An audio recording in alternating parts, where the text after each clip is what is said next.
Okay, అందరికీ నమస్కారం. ఈ వీడియోలో సోషల్ మెథడ్లో ఉన్నటువంటి ప్రధాన అంశాల గురించి మాట్లాడతాం. మీరు చూస్తున్నారు జీకే రాఘం సార్ కోచింగ్ సెంటర్. సో ఈ వీడియోస్ అందరూ కూడా please subscribe channel and share friends. ముఖ్యంగా కామెంట్ కూడా చేయండి, నెక్స్ట్ ఏ వీడియో కావాలో కూడా మీరు కామెంట్ చేయండి. ఓకే, ముఖ్యంగా మన సోషల్ మెథడ్ నుంచి మనకు మేజర్గా మనకు డిఎస్సిలో కానీ టెట్లో కూడా మనకు ఎక్కువ మార్కులు ఉన్నాయి కాబట్టి ఇందులో ఈజీగా ఎలా సాధించాలో మరియు అంటే దీనిలో ఉన్నటువంటి ట్రిక్స్ మీకు ఇక్కడ చెప్పడం జరుగుతుంది. రైట్, ఇక్కడ సాంఘిక శాస్త్ర స్వభావము మరియు పరిధి అనేటువంటి ఫస్ట్ లెసన్ గురించి ఈ యొక్క వీడియోలో మాట్లాడతాం.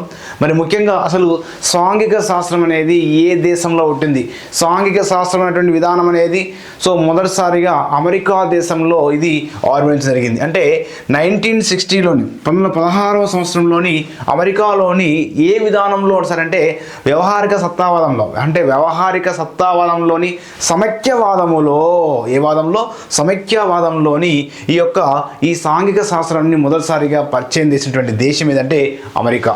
కాబట్టి ఏ సంవత్సరం అంటే 1916లో ఈ యొక్క విషయాన్ని పరిచయం చేయడం జరిగింది. మరి భారతదేశం వచ్చినప్పుడు భారతదేశంలో గాంధీజీ ప్రవేశపెట్టిన విద్యా విధానం, గాంధీజీ ప్రవేశపెట్టిన విద్యా విధానం అంటే బేసిక్ విద్యా విధానము, బేసిక్ విద్యా విధానము. మరి బేసిక్ విద్యా విధానము ఏ సంవత్సరంలో ప్రవేశపెట్టారంటే 1937లో ఈ బేసిక్ విద్యా విధానం గురించి చెప్పినటువంటి వ్యక్తి మహాత్మా గాంధీ. ముఖ్యంగా ఈ బేసిక్ విద్యా విధానంలో ఏ అంశాలు తెలియజేస్తాడంటే వృత్తి విద్యా అంశాలు తెలియడం జరిగింది.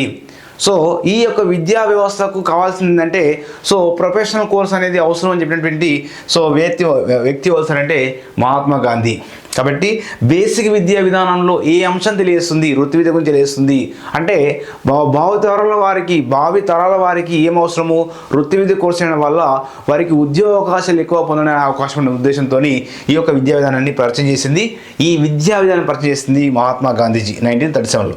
నెక్స్ట్ మరి భారతదేశంలో సాంఘిక శాస్త్రం గురించి ఈ యొక్క విద్యా ప్రణాళికలో, భారతదేశంలో ఈ సాంఘిక శాస్త్రం గురించి విద్యా ప్రణాళికలో ప్రవేశపెట్టినటువంటి మొట్టమొదటి కమిషన్ ఏది అంటారు అంటే ఏ కమిషన్ మొదటిసారిగా ఈ సాంఘిక శాస్త్రాన్ని ప్రవేశపెట్టాలని విద్యా ప్రణాళిక వ్యవస్థలో ప్రవేశపెట్టే అంశాల గురించి తెలిపిన ఏ అంశంలో అంటే ఇందులో ఏ కమిషన్ తెలిపిస్తుందంటే మాధ్యమిక విద్యా కమిషన్, మాధ్యమిక విద్యా కమిషన్. దీన్ని మొదలాయర్ కమిషన్ అంటాం. ఏమంటామండి? మొదలాయర్ కమిషన్ అంటాం. మొదలాయర్ లక్ష్మణస్వామి. కాబట్టి మొదలాయర్ కమిషన్ అంటాం. దీన్నే సెకండరీ ఎడ్యుకేషన్ కమిషన్ అంటాం, సెకండరీ ఎడ్యుకేషన్ కమిషన్ అంటాం. మరి ఏ సంవత్సరంలో అంటే 1952-53 మధ్య కాలంలో, 52-53 సంవత్సరం మధ్య కాలంలో సెకండరీ విద్యా కమిషన్ ఏం చెప్పిందంటే భారతదేశంలో సాంఘిక శాస్త్రాలను ప్రవేశపెట్టాలని విద్యా ప్రణాళిక వ్యవస్థలో తెలపడం జరిగింది. ఏ వ్యవస్థలో? విద్యా ప్రణాళిక వ్యవస్థలోని తెలపడం జరిగింది. ఏ సంవత్సరంలో అంటే 1952-53 మధ్య కాలంలో. కాబట్టి ఈ యొక్క ప్రపంచంలోనే సాంఘిక శాస్త్రాన్ని మొదటిసారిగా పరిచయం చేసింది అమెరికా 1960లో. ఏ విధానంలో అంటే వ్యవహారిక సత్తా విధానంలోని, అదేవిధంగా సమైక్యవాదంలో ఈ అంశాన్ని తెలపడం జరిగింది. మరి ఇక్కడ భారతదేశం అయితేనేమో మాధ్యమిక విద్యా కమిషన్ అనేది మొదటిసారిగా సాంఘిక శాస్త్రం గురించి ఈ యొక్క అంశాన్ని తెలపడం జరిగింది 1952-53 మధ్య కాలంలో. అసలు వాస్తవానికి ఈ యొక్క మాధ్యమిక విద్యా కమిషన్ ఎప్పుడు వచ్చిందంటే 52-53. దీన్ని అంటే మొదలాయర్ లక్ష్మణస్వామి కమిటీ అంటారు, మొదలాయరు లక్ష్మణస్వామి కమిటీ అని కూడా పిలవడం జరుగుతుంది. సెకండరీ విద్యా కమిషన్ అంటారు. ఓకేనా? నెక్స్ట్ అదేవిధంగా దీని యొక్క కొన్ని నిర్వచనాలు, ఒక ఇంపార్టెంట్ ఉన్నటువంటి నిర్వచనాలు కూడా చూద్దాం. మరి అసలు సాంఘిక శాస్త్రంలో ఉన్నటువంటి నిర్వచనాలు ఏంటి సార్ అంటే జేమ్స్ ఎమ్మింగ్స్ ఏమంటాడంటే చారిత్రక, భౌగోళిక, సాంఘిక విషయాలు సంబంధము మరియు అంతర సంబంధాల మధ్య చారిత్రక, చూడండి గుర్తుపెట్టుకోవాలి, చారిత్రక, భౌగోళిక, సాంఘిక విషయాల సంబంధము అంతర సంబంధాల మధ్య తెలియజేసేది, అంతర సంబంధాల మధ్య అంశాల గురించి తెలియజేసేదే సాంఘిక శాస్త్రము అని చెప్పిన వాళ్ళు సరంటే జేమ్స్ ఎమ్మింగ్. మరొకసారి, చారిత్రక, భౌగోళిక, సాంఘిక విషయాల సంబంధము అంతర సంబంధాల మధ్య ఉన్నటువంటి అంశాలు తెలియజేసేదే సాంఘిక శాస్త్రం ఉన్న వాళ్ళు సరంటే జేమ్స్ ఎమ్మింగ్స్. నెక్స్ట్ జాన్ వి మైకెల్స్ ఏం చెప్పాడు 1956లో సాంఘిక శాస్త్రము మనిషికి అతని సాంఘిక అంటే సాంఘిక శాస్త్రం మనిషికి అతని సాంఘిక భౌతిక పర్యావరణాల మధ్య, సాంఘిక మరియు భౌతిక అంశాల మధ్య, లేదా భౌతిక పర్యావరణం అంటే సో భౌగోళిక అంశాల మధ్య సో జరిగేటువంటి చర్యలు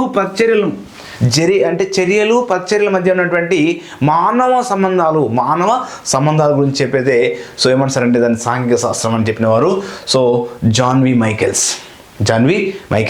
కాబట్టి సాంఘిక శాస్త్రం అనేది మనిషికి అతనికి సాంఘిక భౌతిక పర్యావరణాల మధ్య జరిగే చర్యలు ప్రచర్య అంటే ఎవరు రావాలా? సో జాన్ వి మైకెల్స్. చర్యలు ప్రచర్యలు కాబట్టి సో ఎవరు రావాలా? మైకెల్స్. నెక్స్ట్ ఇక్కడ ఏంటంటే దీనికి సో అంతర్ సంబంధాల అంటే చారిత్రక భౌగోళిక సాంఘిక సో అంతర్ సంబంధాలు వచ్చిందంటే జేమ్స్ ఎమ్మింగ్స్ అండి. సో కాబట్టి ఈ నిర్వచన చాలా ఇంపార్టెంట్. సో ముప్పటి ఏమంటాడంటే ఒక వ్యక్తి గణితంలో దిట్ట కావచ్చు, రసాయనంలో దిట్ట కావచ్చు, అతనికి కావాల్సింది ఏంటంటే సాంఘిక పరిజ్ఞానం అవసరము. సమాజంలో ఎలా మెలగాలో తెలియాలి. సో ముప్పట్ ఏమంటాడంటే ముప్పట్ అనేటువంటి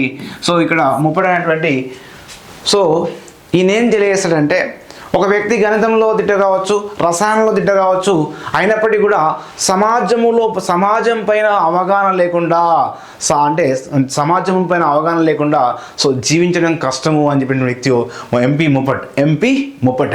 ముప్పట్. సో ఈయన ఏం చెప్తాడంటే ఒక వ్యక్తి గణితంలో దిట్ట కావచ్చు, రసాయనం దిట్ట కావచ్చు, అయినప్పటికీ కూడా సమాజం మీద అవగాహన లేకుండా సో బతకడం అనేది సాధ్యం కాదు. కాబట్టి ఆ అంశం తెలియసేవారు ఎంపీ ముప్పట్. నెక్స్ట్ మరి సాంఘిక శాస్త్రం యొక్క స్వభావం ఏం తెలుస్తుంది? దీని యొక్క స్వభావం ఏంటి?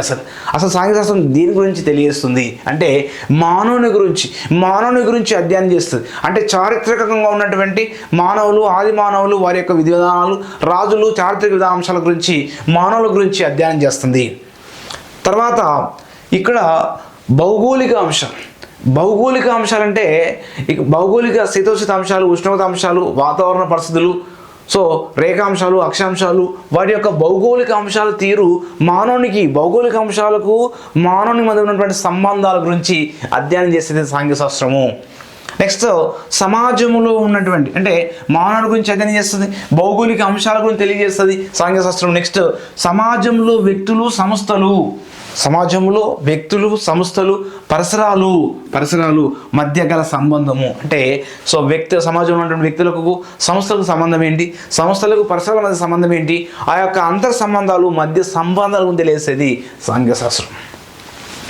విద్యార్థులలో మంచి వైఖరులు, మంచి నైపుణ్యము, మంచి అలవాట్లు నేర్పుతుంది సాంఘిక శాస్త్రం. అంటే విద్యార్థులకు మంచి వైఖరులు, మంచి అలవాట్లు, అదేవిధంగా వారిలో అనేకమైనటువంటి కొన్ని అభిరుచులు కూడా ఎలా ఉండాలో తెలియజేసేది సాంఘిక శాస్త్ర స్వభావం తెలియజేస్తుంది.